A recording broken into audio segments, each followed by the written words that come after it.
skyriaus 29 sako, ir ateis iš rytų, iš vakarų, iš šiaurės ir pietų ir sėsis prie stalo Dievo karalystėje. Prašom sėsti.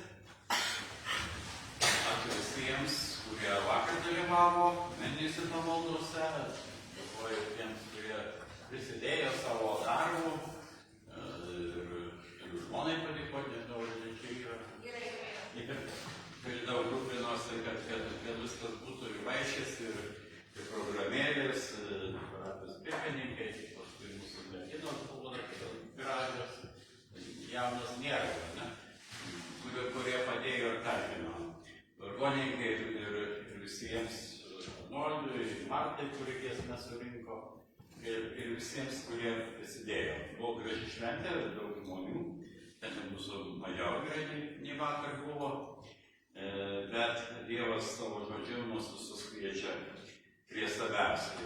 Pradėkime šias pamaldas su šventąja vakarienė, Dievo žodžiu dalysi diakonas Tomas, kuris šiandien mūsų svetęs, ir pradėsime su 345 širdie tikėjimo verbynų.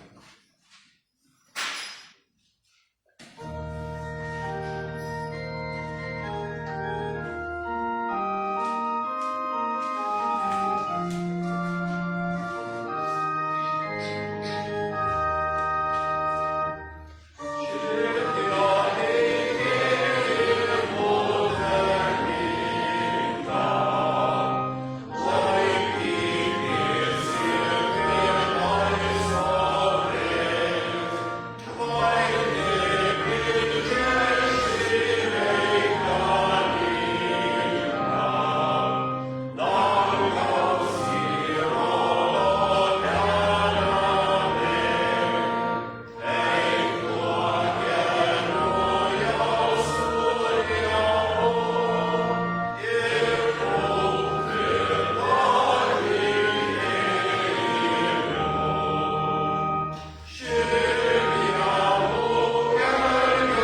žemė, jie džiūgauja netolimusios salos.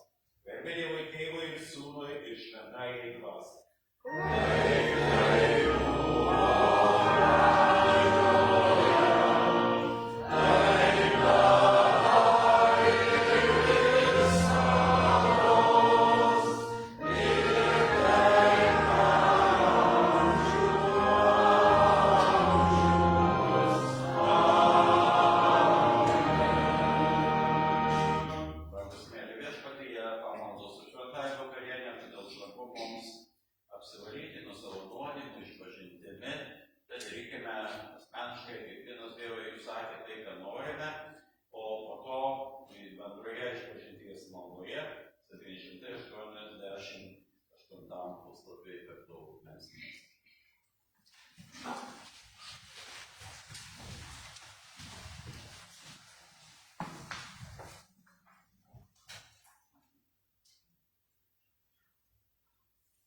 Visagali Dieve, gailestingasis Tėve, aš vargingas ir laimingas žmogus, išpažįstu tau visas savo nuodėmes, kuo esu nusidėjęs mintimis, žodžiais ir darbais, ir kokios nusivelnęs tavo rūstybės čia laikinai ir ten užžinai.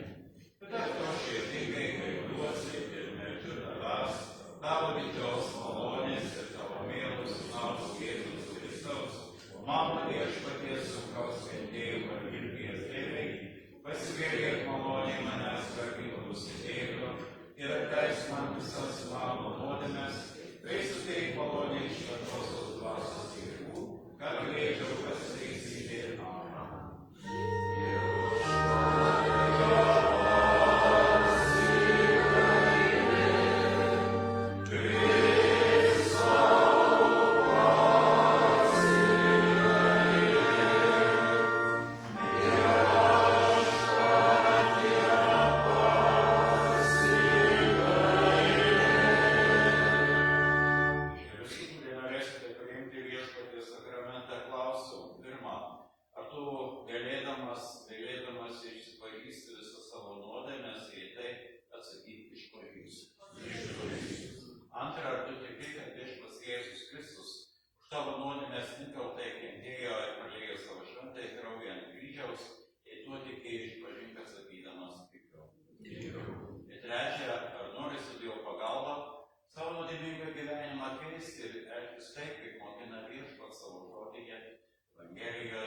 Amen.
kartu su savo vienatiniu sūnu pagonims apreiškė.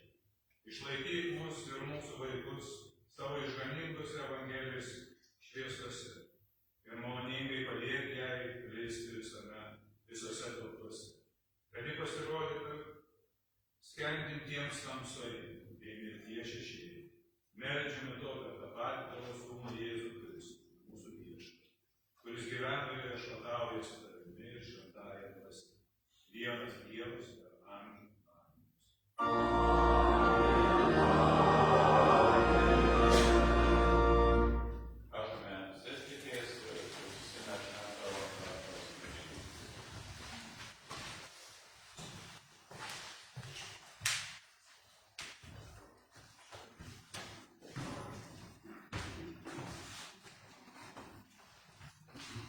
Pasiklausykite šiai dienai skirto skaitinio iš Senojo testamento, Antrosios Karalių knygos 5 skyriaus nuo 1 iki 18 eilutės.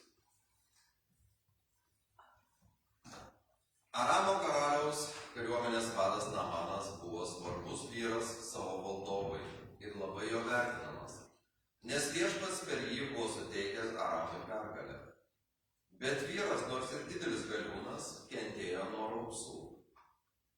Kartą per vieną antpuolį aramėjai paėmė iš Izraelio į nelaisvę jauną mergaitę ir ji tapo Namano žmonos tarnaitė. Kad nueitų mano šeimininkas Samarijon pas pranašą, kalbėjo ji savo šeimininkiai, tas išgydytų jo raupsus. Tad Namanas nuėjo pas savo valdovą ir papasakojo, ką mergaitė iš Izraelio buvo sakiusi. Keliauk, tarė Aramo karalius. Aš pasiųsiu kartu laišką Izraelio karaliui. Pasiėmęs 10 sidabro talentų, 6000 aukso šekelių ir 10 drabužių pamainų, Namanas leidosi į kelionę. Izraelio karaliui jis nunešė tokio turinio laišką. Štai kai šis laiškas pasieks tave, žinok, kad pasiunčiau pas tave savo tarną Namaną, kad išgydytum jį nuo raupsų. Perskaitęs tą laišką, Izraelio karalius persiplėšė drabužius ir sušuko. Argi aš Dievas, kuris skiria mirtį ir duoda gyvybę, kad šis bičiulis siunčia man žmogų išgydyti nuo raupsų. Supraskite, patys galite matyti, kad jis ieško priekabių. Bet išgirdęs, kad Izraelio karalius persiplėšė drabužius, Dievo vyras Eliziejus pasiuntė jam žodį. Kodėl persiplėšė drabužius? Te ateina jis pas mane ir sužinos, kad yra pranašas Izraelyje. Namanas atvyko su savo žirgais bei vežimais ir sustojo prie Eliziejaus namų durų. Eliziejus nusiuntė jam pasiuntinį pasakyti: eik ir nusimaudyk Jordano upėje 7 kartus. Tavo kūnas išgis ir tu būsi švarus. Bet Namanas pyktelėjo ir nuėjo savo. Aš maniau, tarė jis, kad šis žmogus išeis pas mane, atsistos, šauksis viešpatę savo Dievo vardo, pamojuos ranka virš tos vietos ir išgydys mane nuo raupsų. Argi Damasko upės Abana ir Parparas nėra geresnės už visus Izraelio vandenis? Nejau negalėčiau juose nusimaudyti ir būti švarus. Įtūžęs jis apsisuko ir nuėjo. Bet tarnai priėjo prie jo kalbėjo. Tėve, sakė jie, jeigu pranašas būtų įsakęs tau ką nors nepaprasto padaryti, argi tu nebūtum to daręs? Juo labiau, kad jis tau pasakė, nusimaudyk ir būsi švarus. Tad Namanas nukeliavo ir pasinėrė 7 kartus Jordano upėje pagal Dievo vyro žodį. Jo kūnas tapo kaip mažo berniuko ir jis pasidarė švarus. Tada sugrįžęs pas Dievo vyrą su visa palyda, jis atsistojo priešais Eliziejų ir tarė: dabar žinau, kad nėra Dievo visoje žemėje išskyrus Izraelį. Tad prašyčiau priimti dovaną iš savo tarnų. Bet Eliziejus atsakė: kaip gyvas viešpats, kuriam tarnauju, aš neimsiu dovanų. Nors primygtinai jį ragino priimti, bet bet šis atsisakinėjo. Tada Namanas tarė: jeigu ne, tai prašyčiau man savo tarnui duoti žemės, kiek gali panešti dumulai. Nes tavo tarnas niekada daugiau nebedarys deginamosios aukos ir nebeatnašaus aukos jokiam kitam dievui, išskyrus viešpatį. Bet viešpats teatleidžia savo tarnui tuo atveju, kai mano valdovas įeina į šventyklą, remdamas ant mano rankos, į Rimono šventyklą, ten jo pagarbinti, žemai nusilenkdamas, tada ir aš Rimono šventykloje turiu žemai nusilenkti. Teatleidžia viešpats savo tarnui šiuo atveju. Amen. Tai Dievo žodis. Dievui. 155 giesmė jau visai garbė Dievui vienam, pirmosius du posmus giedame.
Juk aš skolingas graikams ir barbarams, išmintingiesiems ir neišmanantiems. Štai kodėl mano širdį traukia ir jums Romoje skelbti Evangeliją. Aš nesigėdiju Evangelijos. Ji yra Dievo galybė išgelbėti kiekvienam tikinčiajam, pirma žydui, paskui graikui. Joje apsireiškia Dievo teisumas, iš tikėjimo į tikėjimą, kaip parašyta, jis visi gyvena tikėjimu. Amen. Tai Dievo žodis.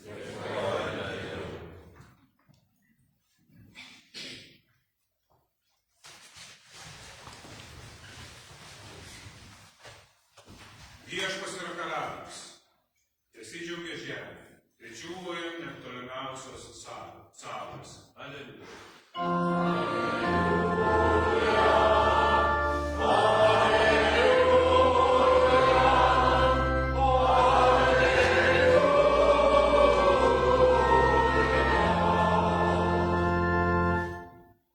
Brangūs Kristaus surinkimai, pasiklausykime šiam trečiam sekmadienį po 3 karalių skirtą Evangeliją pagal Šventąjį Matą, 8 perskyrimą nuo 5 iki 13 eilutės.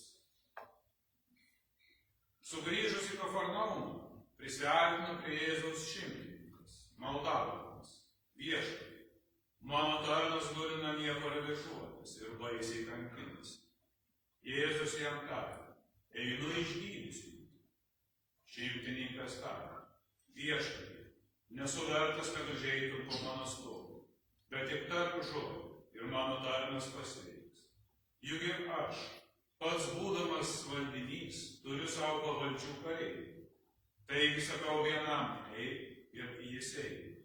Sakau kitam: ateik čionai, ir jis ateina. Sakau kaip tai ir jis darė. Tai girdėdamas, Jėzus stebėjosi ir kalbėjo einantiems iš paskos. Iš tiesų sakau jums, niekur Izraelyje neradau tokio tikėjimo. Todėl aš jums sakau, daugelis ateis iš rytų ir vakarų ir susės dangaus karalystėje prie stalo su Abraomu, Izaoku ir Jokūbu. O karalystės vaikai bus išmesti laukan į tamsybes. Ten bus verksmas ir dantų griežimas. Šimtininkui Jėzus tarė, eik, tebūnie tau kaip įtikėjai. Ir tą pačią valandą tarnas pagydė. Tai viešpaties žodis. O dabar visi kartu nusižeminę išpažinkime tikėjimą.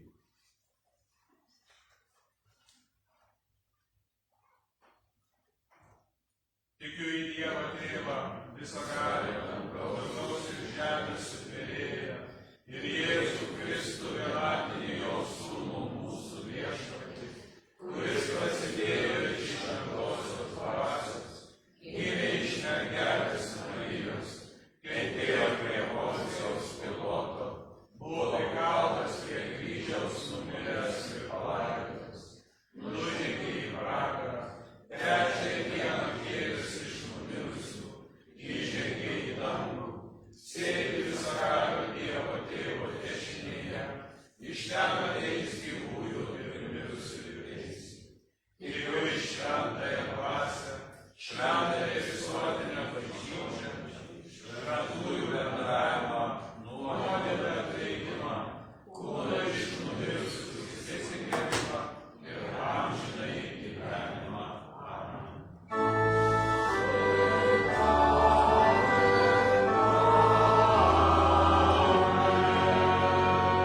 Sėskime ir toliau giedokime nuo 355 giesmė.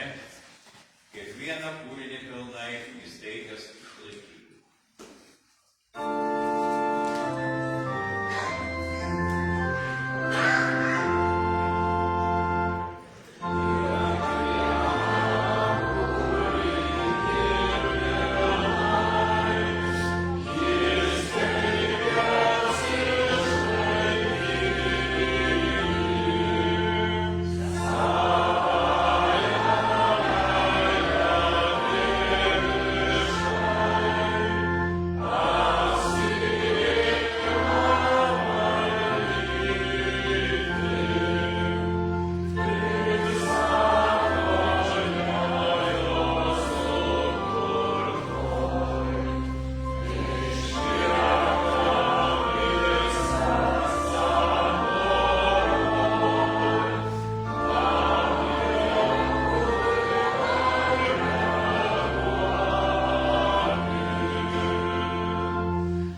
dvasios bendrystė tebūnie su jumis visais.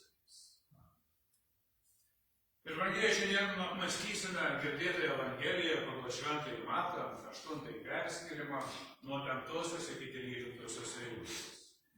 O pamokslo pagrindinė tema būtų tokia: tikėjimas, kuris pasitiki Kristaus žodžiu.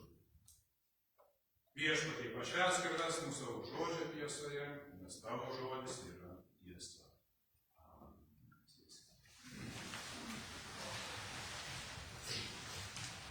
Šiandien girdėjome Evangeliją apie Romėnų šimtmetį. Tai yra labai trumpas, bet nepaprastai gilus pasakojimas. Vos keli sakiniai, o juose visa Evangelijos esmė bei visa Evangelijos širdis. Šis pasakojimas nėra apie stebuklą vien tik kaip tokį. Jis yra apie tikėjimą, apie tai, kaip Dievas veikia, apie tai, ko Dievas ieško mumise, ko Dievas ieško žmoguje. Dažnai mes galvojame, kad tikėjimas tai yra žinoti daug ką apie Dievą, mokėti gražiai melstis, dažnai lankyti bažnyčią, gyventi patogų gyvenimą. Visa tai, aišku, yra labai gerai ir labai gera.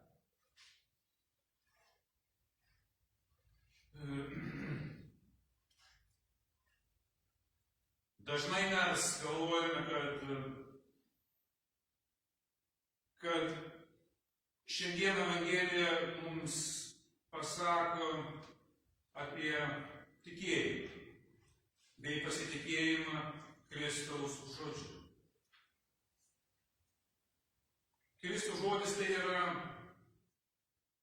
ne apie savo darbus, ne savo jausmais ir ne apie savo jėgas, ne apie savo dartumą, bet tai yra apie Dievo žodį. Dažnas žmogus sako, jeigu Dievas tikrai iš tikrųjų būtų, jis iškart mums visiems ir čia pat padėtų. Jei Dievas mylėtų mus labai smarkiai, nebūtų ligų. Jeigu Dievas girdėtų, nebūtų mumise tiek skausmo. Šimtininkų istorija mums parodo labai svarbų dalyką. Dievas veikia ne pagal mūsų laiką, bet pagal savo malonę. Ir čia šimtininkas nereikalauja laiko. Jis nesako, dabar pat, ar to jau pat, ar čia ir dabar. Ne. Jis sako vienu žodžiu. Tik tarp žodžių. Pagalvokime, kai ūkininkas pasėja grūdą, kitą dieną neina jo kasti ir pažiūrėti, ar jis jau yra suaugus. Jeigu taip darytų, niekas turbūt, aišku, neišgytų ir neišaugtų. Jis pasitikė visų augimo procesu, nuo pradžių iki galo. Taip ir mūsų tikėjimas. Dievo žodis yra pasiektas, o vaisius ateina tik su laiku. Kai Jėzus įėjo į Kafarnaumą, prie jo priėjo šimtininkas ir prašė. Girdime Mato 8 skyriuje 5 ir 6 eilutė. Jis sako, viešpatie, mano tarnas guli namuose paralyžiuotas, o jisai kenčia. Kafarnaumas buvo miestas, kuriame Jėzus dažnai gyveno. Tai buvo žvejų miestas. Tai buvo paprastų žmonių miestas. Paprastų darbininkų. Ir štai ką mes čia regime. Regime romėnų karininką. Okupacinės valdžios atstovą. Žmogus, kuris turėjo valdžią, turėjo rankose ginklą, kalaviją. Žmogiškai žiūrint, ne tas, iš kurio tikėjomės tikėjimą. Šimtininko katinas, kaip girdime, guli. Guli namuose, nestovi, nedirba, bet jis paprasčiausiai guli.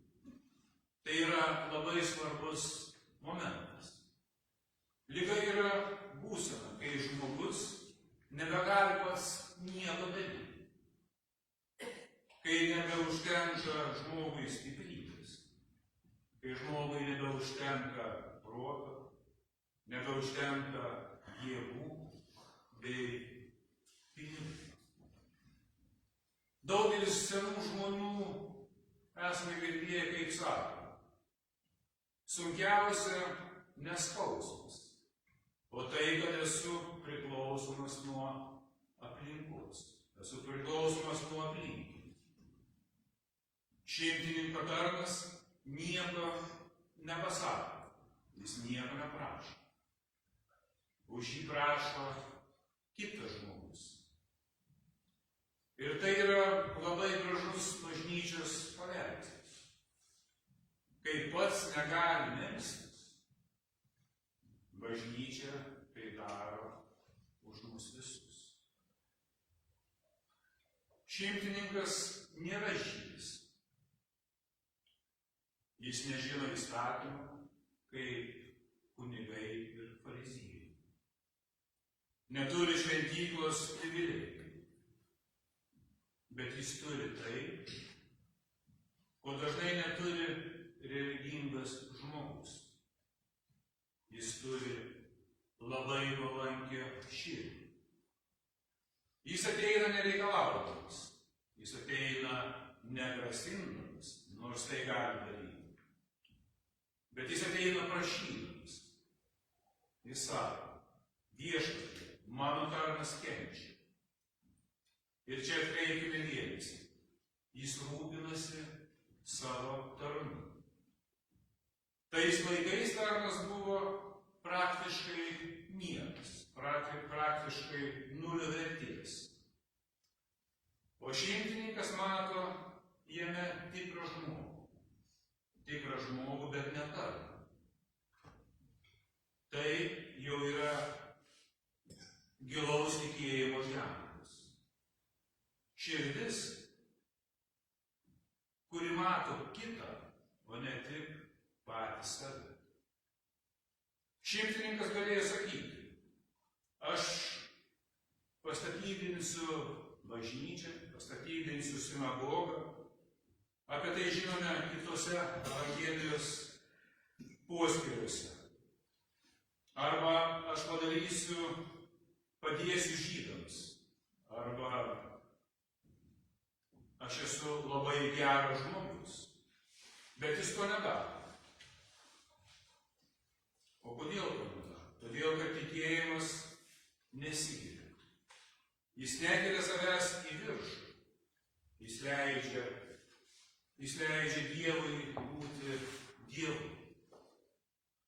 Kaip vaikas, kuris bėgdamas krenta. Kuris bėgdamas krenta ir tikrai vaikas nesako. Pažiūrėk, mama, tėti, kaip aš gražiai krentu. Ne. Bet tiesiog vaikas ištiesia rankas į šonus, kad galėtų lengviau nutaisti. Jėzus jam sako, aš ateisiu ir jį pagydysiu. 7 eilutė. Kai ką mes čia matome? Jėzus nedaro klausos. Jis nedaro klausos ir neklausia, ar tu esi pakrikštytas, ar tu laikaisi įstatymą, ar teisingai tu tiki. Ne. Jis tiesiog pasako labai paprastus žodžius. aš ateisiu. Ir tai jau yra viena iš pagrindinių Evangelijos aspektų. Šiandien Dievas ateina pas mus visus nusidėjėlius. Dievas ateina pas svetimą. Dievas ateina pas tą, kuris neturi kuo pasigirti. Mato Evangelijoje 8 perskyrime, 8 eilutėje girdi. Kaip sako, viešpatie, aš nevertas, kad tu užeitum po mano stulą. Čia yra tikėjimo pagrindas ir tikėjimo širdis. Šimtininkas nesako, aš esu geras labai žmogus. Aš nusipelniau to. Aš daug padariau dėl aplinkinių. Ne. Jis sako, aš esu nevertas. Tai nėra savęs niekinimas. Tai tiesos pripažinimas prieš patį Dievą. Lietuviškas palyginimas.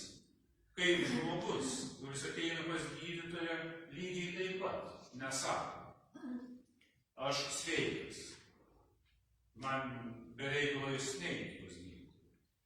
Bet žmogus sako labai paprastai, man skauda, man reikia tavo pagalbos, padėk man. Bet tik tarp žodį ir mano tarnas pasteiks. Šimtininkas tiki šio Kristaus žodžių galia. Jis pats paaiškina. Ir aš esu žmogus. Šimtininkas aiškina, kad ir jis yra žmogus. Ir aš esu žmogus turintis valdžią. Jei kareivis paklūsta žodžiui, tai kiek labiau lyga gali paklusti Kristui. Tai labai svarbu mums ir šiandieną. Mes dažnai norime viską pamatyti. Dažnai norime paliesti, pajusti. O Dievas čia mums ir sako, tikėk mano žodžiu. Išgirdęs Jėzus stebėjosi, labai buvo nustebęs. Dievas stebėsi žmogaus tikėjimu, šio šimtininko tikėjimu. Ir tada Jėzus pasako skaudžius, labai skaudžius žodžius, adresuodamas Izraeliui. Tokio tikėjimo Izraelyje aš dar neradau. Tai yra gilus perspėjimas bažnyčiai. Galime būti pakrikštyti. Galime būti konfirmuoti. Ilgus metus lankyti bažnyčią. Ir vis tiek galime nepasitikėti Kristui. Jėzus stebėsi ne tuo, kad šimtininkas yra labai protingas. Ne tuo, kad jis yra geras, o tuo, kad jis pasitiki. Stebina tai, ko pasaulyje šiai dienai yra reta. Mums pasaulis dažnai sako, tikėk savo jėgomis, būk labai stiprus, eik į priekį. O Evangelija sako visiškai ką kita. Jis sako, pasitikėk Kristui. Daugelis ateis iš rytų ir vakarų. Dievo karalystė yra ne vien žydams ir ne vienai tautai, ne vienai kartai, ne vien teisingiesiems žmonėms. Tai malonės stalas yra visiems, kurie tiki. Evangelijoje girdime, sės visi prie stalo savo braudą. Danguje nebus egzaminų. Danguje nebus pažymių, nebus klausimų, kiek tu nusipelnai. O bus labai paprasta. Bus stalas, bus bendrystė, bus ramybė. Lygiai taip, kaip mes visi susėdame per kūčias, kai visi susėdame ir niekas niekur nedaskuba. Toliau Evangelijoje girdime žodžius. Karalystės vaikai bus išmesti į tamsybes. Tai pagalvojus yra labai sunku žodžiai. Tai žodžiai yra mums, bažnyčiai. Mes galime būti prie altoriaus, kad ir kiekvieną dieną. Galime ateiti su giesmynu rankoje, su kryžiumi ant kaklo ir vis tiek gyventi be pasitikėjimo. Tikėjimas nėra kažkokia tai gili tradicija. Tikėjimas nėra įprotis. Tikėjimas tai yra širdies santykis su pačiu Kristumi. Ir čia mes girdime dar žodžius. Ir tarnas tą pačią valandą pasveiko. Stebuklas įvyksta. Ir jis įvyksta per patį Kristaus žodį. Kaip ir šiandien, kai atleidžiame savo artimui, kai atleidžiame nuodėmes, kai krikšte duodamas naujas gyvenimas, kai duona ir vynas tampa Kristaus kūnu ir krauju. Jėzus čia mums sako: eik. Tikėjimas niekada nepalieka mūsų stovėti vienoje vietoje. Jis išleidžia mus į gyvenimą. Su skausmu, su ligomis, su senatve. Bet tai jau yra nebe mūsų vienų darbai, o darbai su Kristumi. Taigi, mėly broliai ir seserys, mes visi esame kaip tas šimtininkas. Visi esame su savo skausmu, visi esame su savo baime, su savo nevertumu. Ir Kristus mums sako: tik tark žodį ir viskas bus. Ne mes save išgelbėsime. Ne mūsų darbai mus išgelbės, ne mūsų pamaldumas mus gelbės, bet mus gelbės Kristaus žodis, kuris gyvas ir veiksmingas visada. Gal šiandien mes nesame stiprus, gal mūsų tikėjimas yra silpnesnis ar išvis silpnas, bet Kristaus žodis šiandien yra stiprus. Galime kartuoti šio šimtininko maldą: Viešpatie, aš nevertas, bet tik tark žodį. Ir jo žodžio visiškai mums pakanka. Taigi dabar sustokime ir sukalbėkime trumpą maldelę.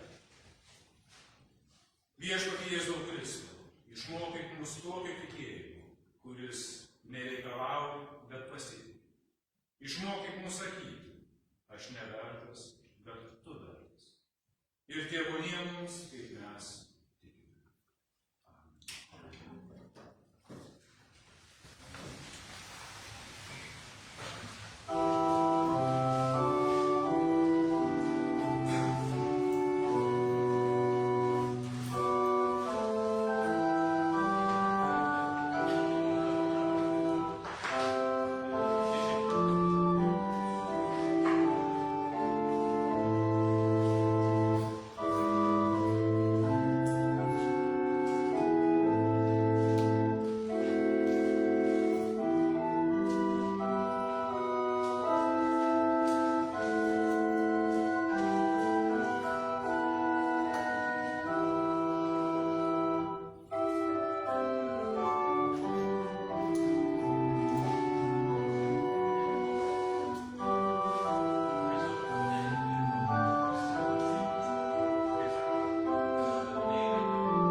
trumpai iš tikėjimo pamokslo, o dabar savo aukomis prisidėsime prie parapijos reikmių, prašyti dalykus ir visų įvykių.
Viešpatie, mes dėkojame už bažnyčią, kuri tu įkūrė įstaigiai ir tu jai laikai per šventą dvasią, tu mus skatinai tikėjimo ieškoti, rasti jį. Viešpatie, prašau palaimink, kad bažnyčia toliau galėtų tą gerą žinią nešti, skleisti, palaimink šią parapiją, jos narius, palaimink viešpatie visus reikalus, kurie yra finansiniai, kad viešpatie jie spręstųsi ir mes viešpatie neturėtume jokių skolų ir galėtume gražiai džiaugtis tuo malonę, kad tu mus išlaikai. Priimk šias aukas ir pašventink jas, ir jūs tavo karalystės labui, to prašome per Kristų, mūsų viešpatį. O dabar susikausime bažnyčios maldą.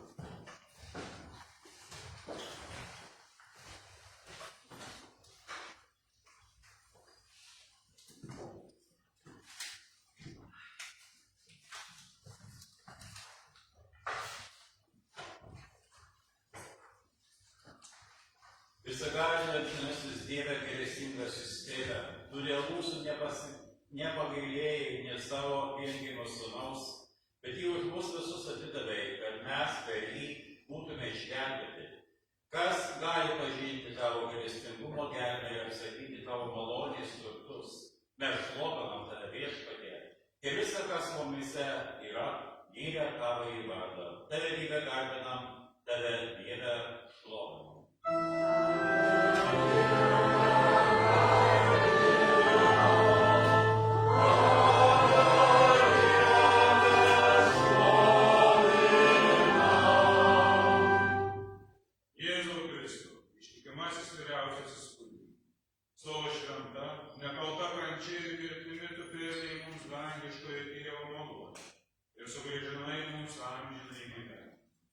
Išlaikyk mus savo meilę, dovanok savo malonę, kad mes visada tau dėkotume už brangųjį atpirkimą ir visą širdimi tavimi pasitikėjimą.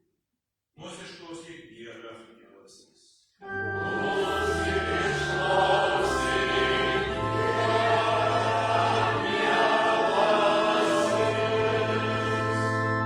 Žvelgdami viešpatie į tavo kryžių, į tavo auką, šventosios dvasios pastiprinti, pasitikėdami tave meldžiame viešpatį ir savo rūpesčius, savo reikmes. Meldžiame mūsų parapijos sergančiuosius, kad tu juos pagydytumai. Laimik Violetą, Erminą, Aldoną, Brigitą, Kristą, Birutę, Mėtą ir Marytę, Birutę, Petrą ir Marytę, taip pat operacijos esantį Marę.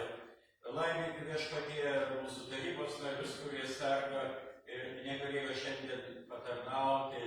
Laimik viešpatie taip pat mūsų parapijos vaikus, kurie jau kurį laiką serga ir negali ateiti į užsiėmimus. Laimik kunigą Neilą viešpatie, meldžiame už jo sveikatą, taip pat už mūsų kunigą Liudviką, jo sveikatą, kad viešpatie jie galėtų tarnauti tavo garbei, tavo šlovai. Padėk mums, Dieve mielasis.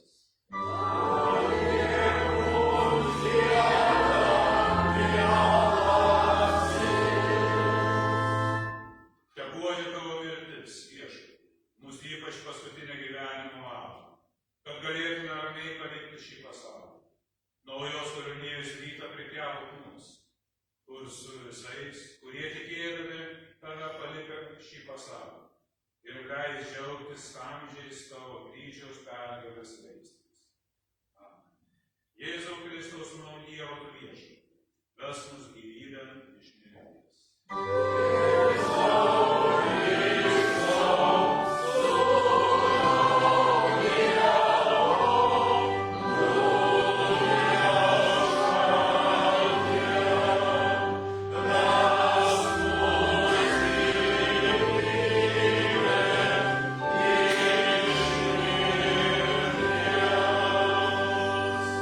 Sėskime, giedokime 289 giesmę, 289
su jumis.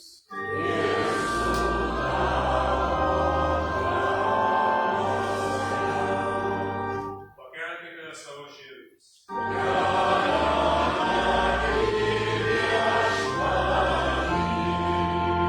Dėkokite Viešpačiui mūsų Dievui.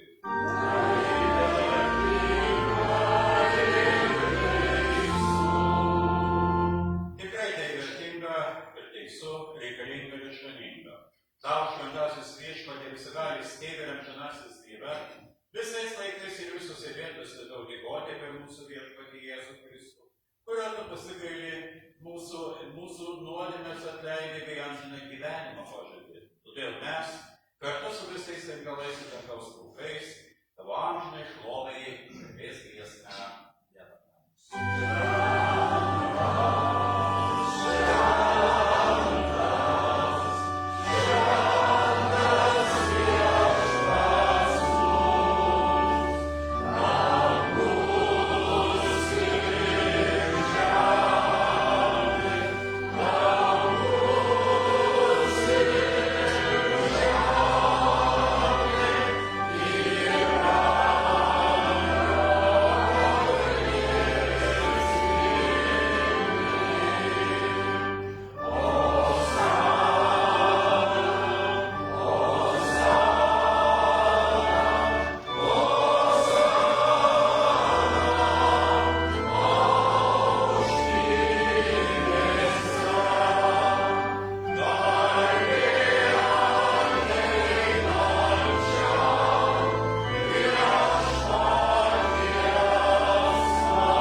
Už jo auką ant kryžiaus. Mes taip pat šlovinam jo prisigalėjimą ir pergalę prieš mirtį. Meldžiame atsiųsk mums Viešpatie savo šventąją dvasią ir per ją atnaujink mūsų gyvenimus. Teikia laimė šias dovaną, šią duoną ir taurę. Duok Viešpatie, kad tai būtų tavo kūnas ir kraujas mūsų dvasiniam pastiprinimui ir suvienyk mus visi, kurie dalinsimės šiuo sakramentu, tikėjimo vienybėje, meilės bendrystėje ir tavo šlovės viltyje. Mūsų išganytojas Viešpats Jėzus Kristus. Ta naktį, kuriais buvo išduotas, paėmė duoną.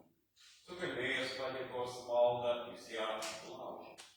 Ir davė savo mokiniams, sakydamas: imkite ir valgykite, tai yra mano kūnas, kuris iš jūsų atiduodamas, tai darykite mano atminimui.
Laiminimo taurė, kurią mes laiminame, argi tai nėra bendrystė Kristaus kraujyje.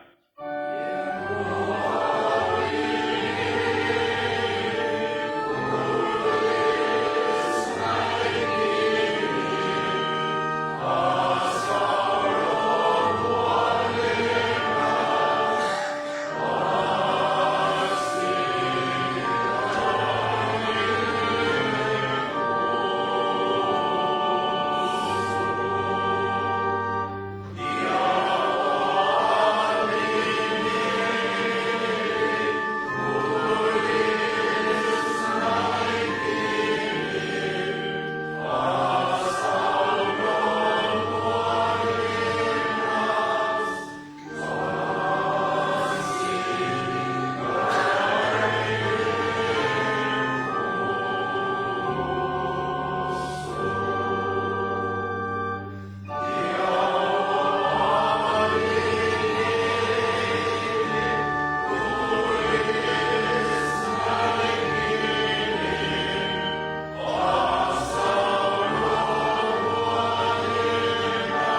mus atgaivinai savo gyvųjų žodžiu ir šventuoju sakramentu. Tas meldžiame tave, palaimink mums šias dovanas, kad tikėjimas ir šlovinga meilė tarp mūsų visų tarptų ir augtų. Per Jėzų Kristų, mūsų mielą tavo mieląjį sūnų, mūsų viešpatį.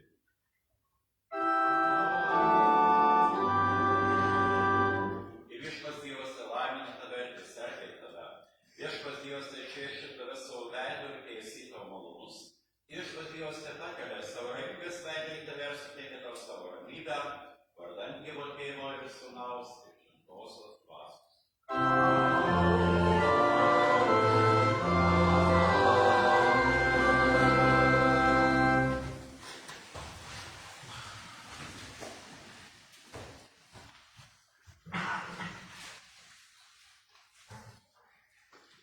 Dėkoju patarnavusiems vargonininkai budintiems diakonui Tomui ir šitas gėrios, kad neblogai pamokslauja.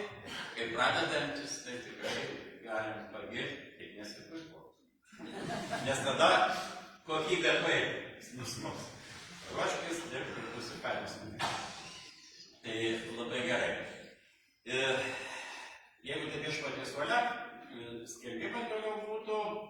Na, dabar šiandien dar galime antrą aukštą pasikelti prie kavos ar batos puodelio, sumuštinio ar pyragėlio, pabendrauti, pabūti kartu. Toliau, ateinant į ketvirtadienį, Biblijos vakaro neturėsime, tačiau aš norėčiau pakviesti, kas galime, kas norime, į vakarą, kuris ketvirtadienį 17 val. Bus Emanuelio Kanto viešoje bibliotekoje, čia netoli Turgaus gatvė 8. Ten bus evangelikų liuteronų kunigo Liudviko Fetingerio jubiliejinis kūrybos klausimas. Apie jį ir jis pats kalbės, ir apie jį kalbės. Tad, kas norime, pažįstame kaip kunigą, vakar iš čia buvo, nuoširdžiai esat kviečiami ketvirtadienį 5 val. Toliau mėnesio vasario 1 dieną, sekmadienis yra 11 val. Pamaldos be šventos vakarienės 1 sekmadienio, o kitos pamaldos bus šventa vakarienė 8 ir 15. 15 jau yra užgavėnių sekmadienis. Tačiau, kad miestas ten suragano lauksys jau po piet sekmadienį, bet mes neraganausim, bet mes tiesiog pabendrausim užgavėnių dvasioje po pamaldų. Nežinau, ką mes čia valgysim, ar šiupinį, ar lydus, bet tokį užgavėnių vaišės turėsim.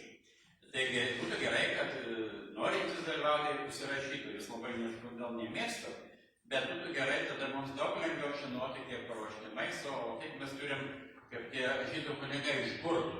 Burti ir čia ateisas. Tai būtų labai gerai, kad jūs užsiregistruotumėte. Tai vat būtų taip. Ir ačiū, kurie remia bažnyčią savo metinėmis aukomis.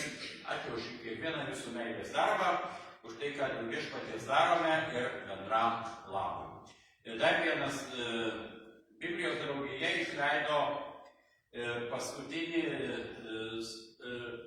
Naujojo testamento raštus, tai yra Evangelija pagal Joną, bei apaštalo Jono laiškus ir apreiškimą Jonui su komentarais. Pasiskaityti, pasižiūrėti, ypač komentarus yra įdomu, ypač man kunigam, bet ir taip, kurie duomenys Bibliją. Galite įsigyti, dar keletą knygučių turime, aš klausiau, kiek kainuoja, tai sakė, kad 10 eurų. Tai ant stalo yra, galite kas nori įsigyti. Čia Evangelija pagal Joną, Jono laiškus ir apreiškimą Jonui. Kai visą sudėsi vietą, kada nors bus naujas variantas, jau storesnis Naujas testamentas, jau jis nebe 10. Kainuos daug daugiau. Bet mes kai kurie įsigijom ir turime ir kitus išleistus, ir Evangelijas. Tai šitas Jono, kuri viena tokia labiausiai teologiškai įdomiausia Evangelija, tai tikrai įdomu būtų pasižiūrėti, pasiskaityti. Nėra daug, tai kas jau pirmas grėps, tas ir turas. Ačiū. Na, o pabaigsime šias pamaldas su 172 giesme. 172 ir tada įsikakijos. 172. Garbė Dievui, kad šiandien. vaikui karšta, tai kaip tavo A, jo, aš net atsiverčiau.